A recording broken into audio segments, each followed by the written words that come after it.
Welcome back to the 2-button brass excerpt challenge, everyone. We're doing the ASMR edition this week. No, that's awful.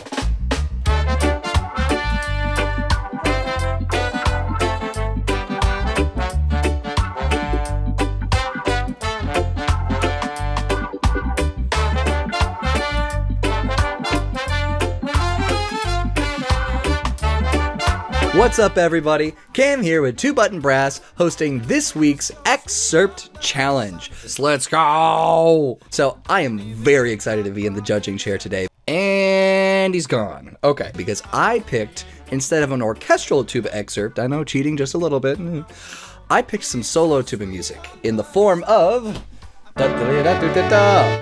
the Ralph Vaughan Williams Tuba Concerto. So, some of you may or may not be familiar with this piece already. It is the most important piece of solo music ever written for tuba. I'm almost having trouble putting it into words. It's just that's how much respect I have for this music. It demonstrated to the musical world that tuba had solo potential, that it could stand on its own, and that it had all this warmth of sound and variety of color it could use. It wasn't just a utility bass instrument as it was often treated. I'm really honored to be bringing this piece of music to the group today. Before we get into the competition, let's go over the rules real quick. Each member of 2-Button Brass is going to have 5 minutes on the clock to look over and learn the excerpt I've given them. After those 5 minutes, they will give me one take of themselves playing it all the way through, top to bottom. From there, I'll pick a winner, and they receive the highly coveted, very serious bragging rights. I hope they put that up in editing, otherwise I'm gonna look really stupid. Let's listen to how it sounds. Check it out.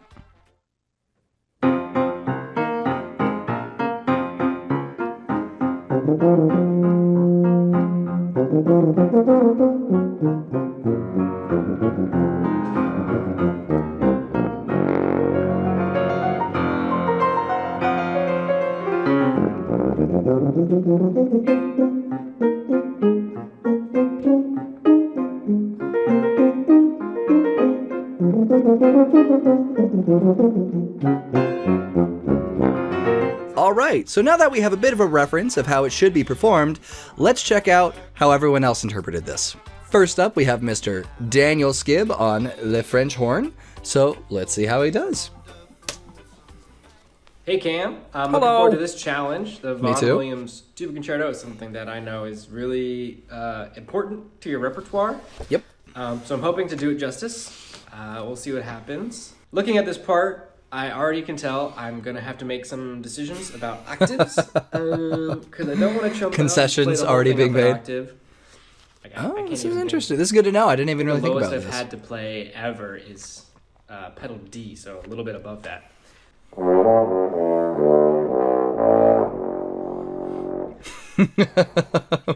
Well, the funny thing is those are all marked staccato too, but it's so low. You know, it's as if I was playing pedals. How are we going to get a clean pop of the articulation? Ooh, because he's playing it at pitch, which is nice. The last, the concert pedal F doesn't really work. Ooh. I just want to keep the integrity of the notes as best I can. Unacceptable. Disqualified.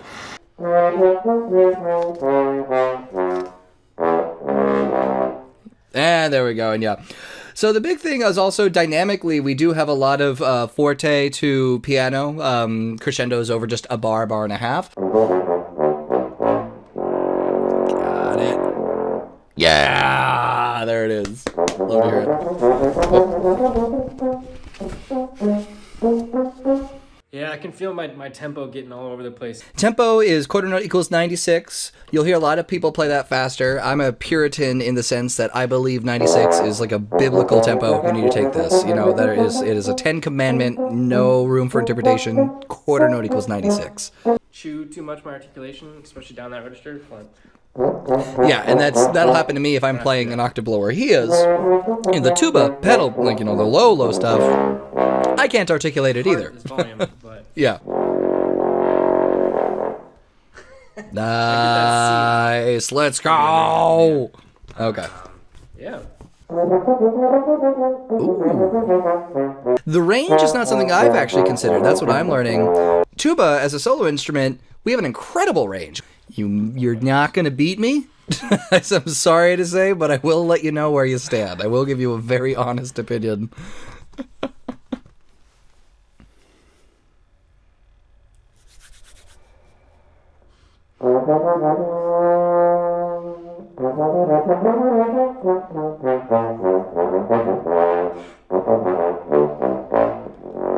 Come on. Yeah.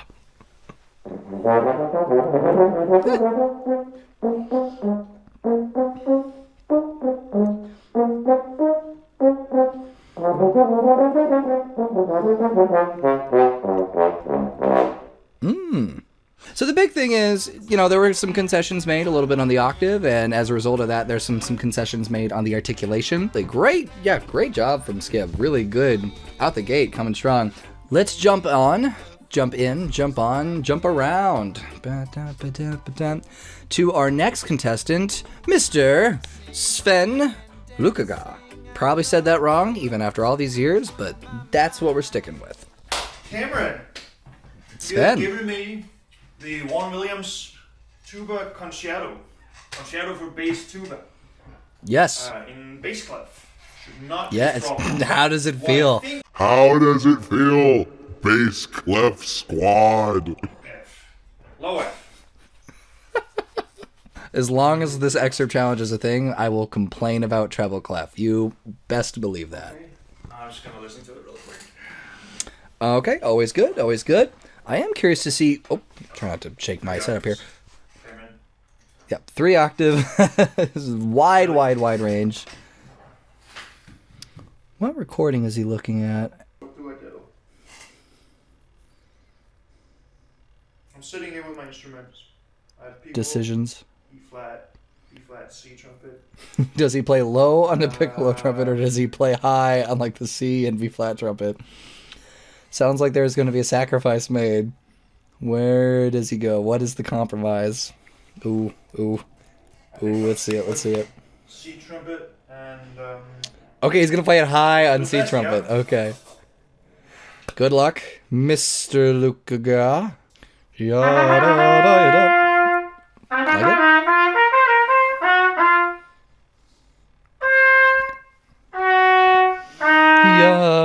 Bum. Yeah.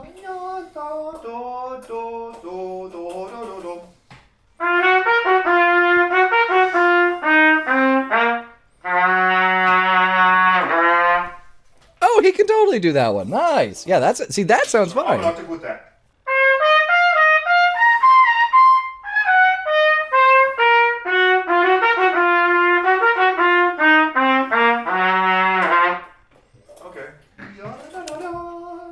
So if he wants to play it in the high octave, he can. I would personally take this an octave down, because the sound was nice. That high C, which is the high point of this excerpt, sounds like it's already at the absolute top of his register, where really he should have another fifth. Yeah, he's already kind of screaming, whereas the screaming is usually a little bit later.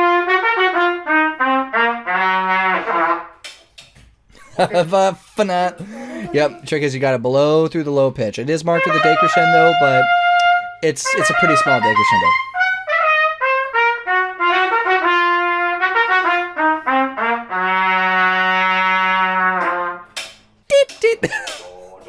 You gotta make Sven. it look good here, man. Oh. Hey man, if I struggled through the high notes in Mahler 5, because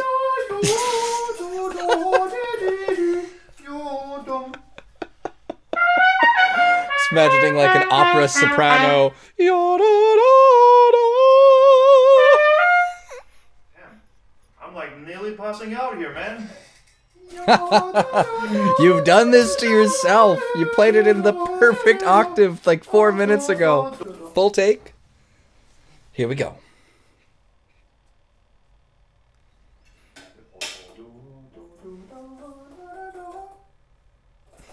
The focus, the mental prep, the concept work.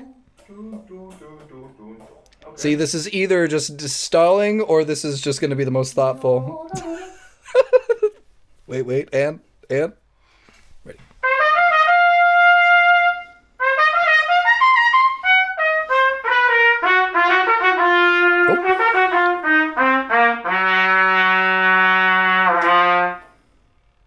Not bad, not bad.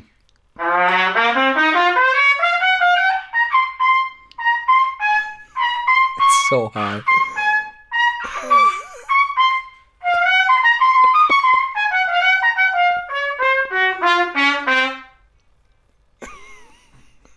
It definitely feels like we play it that high sometimes. It's so strange to see it that high. Thank you. You're welcome. So not bad from Sven. He mentioned that he told me that it was just like a really big range. He didn't go into any specifics beside that. I think he would have been better served by taking that whole thing down an octave. It would have made the pedals a little more difficult, but he would have retained better character in the higher stuff. Ultimately, good job. Ultimately, good job from Sven. Last up, we have Mr. Alex Melzer on trombone.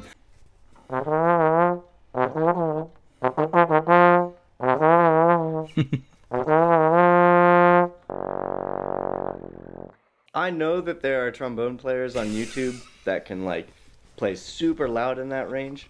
I don't think I'm one of those people quite yet. So I might take that G flat up. Oh, You know, really? like, I've Interesting. seen other excerpt challenges where these guys can hit notes in that range, but they choose not to because it's cleaner in the middle of their register. So I think I'm going to displace an octave there. And that's saying something coming from... I'm going to displace the octave. Let's see how it goes.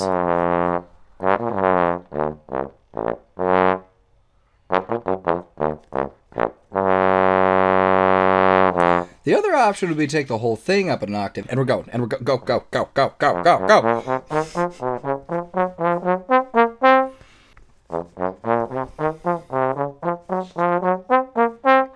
I like how he's really dissecting this lick, because this is one especially where I think in the Roger Bobo book, I want to say he has an exercise or a page of exercises devoted specifically to learning this lick, where it's a scale exercise that just so happens to use all of these notes in this key.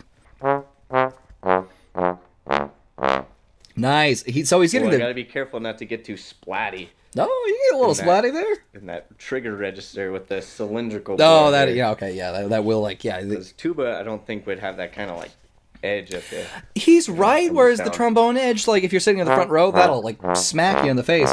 So I'm curious to see what the final decision on the octaves is. It looks like he's keeping it in cozy. First of all, I just want to. He's really playing it at pitch, and then the pedal G flat F, he's taking up an octave. I think is what's happening.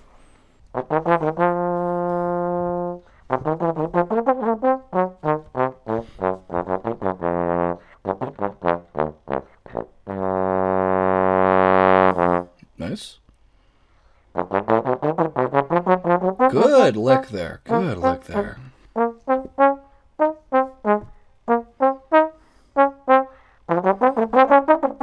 Clipping a couple of those.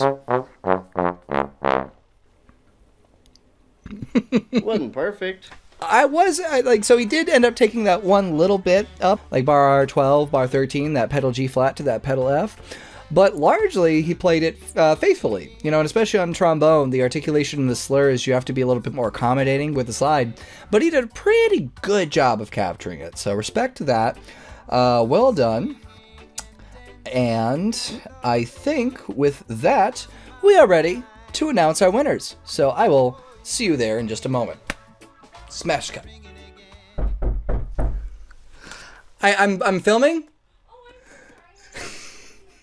No, it's okay. Smack you in the face. And we're back, and I think we're ready to announce our winners. Let's briefly go over a little bit of what everyone brought to the table. So, first up we had Dan.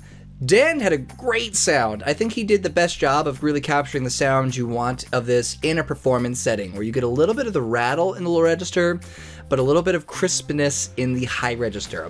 Sven, I think, had the best style on the phrases individually, where I think that's a little bit of his brass band expertise coming into play, where he can kind of key into that style and that genre music and know this is how you should flow through the phrase. And then Alex also had really nice articulation. He had that really crisp da-da-da-da, especially with the trombone slide. That was really impressive.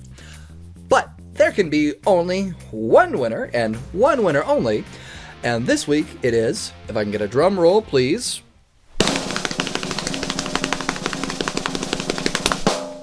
Mr. Daniel Skill. There you go. Wonderful, wonderful, wonderful job. Definitely a hard one. I had to sit here and think about it for a moment. It was really close. Congratulations to Mr. Daniel Skibb for winning this week's Excerpt Challenge and being the recipient of the bragging rights.